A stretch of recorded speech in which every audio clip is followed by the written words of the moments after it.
so that was this nonfiction passage. A few notes about it generally. I mean, one thing to start off, we could talk about a passage like this for an hour, right? And that is one of the things about critical reading that is important to realize. Critical reading is something that doesn't end. We don't get to a final interpretation. We don't get to a moment where, oh, we're done. We figured out the whole thing. There's nothing more to say. There's always more to say about a text. So obviously we're going to not say everything we possibly can about this text here. But I will just mention a few things the SAT might point out. First, a tone or attitude question. What is the author's tone? What is his attitude towards these issues? I think it comes off clear from this section, at least, that his attitude towards those who believe in the paranormal, or at least those who believe in coincidence as something truly meaningful in some kind of mysterious way, I think his tone or attitude, I should say, to that is skeptical, right?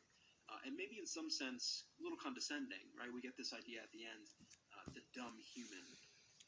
We can kind of use that to stand in as the person who doesn't understand the laws of probability. He or she is like the dumb rat, nothing more than an animal. In any event, that might be something the SAT might pull out.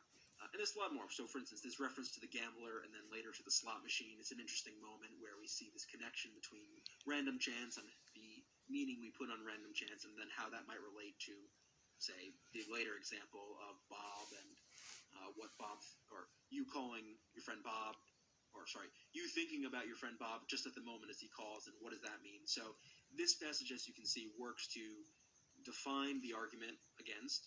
Then Schirmer comes in and gives his own example, gives his own argument as to why he thinks that interpretation is incorrect. He gives examples, he reframes those examples, and then concludes by citing an authority. So that overall is a good reading of that text, what it's trying to do, and you can imagine the SAT could ask a lot more questions about that.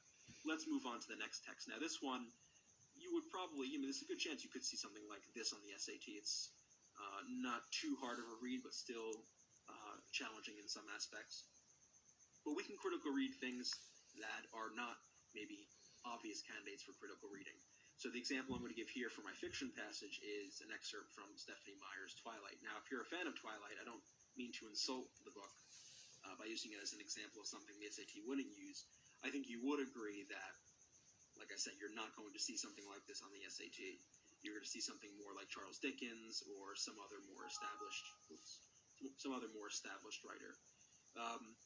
In any event, we can still critical read this because we can still pay close attention to the choices Meyer makes as she writes this passage, and maybe some of the types of SAT questions that could be asked about a fiction passage such as this. So let's go ahead and get started with this one.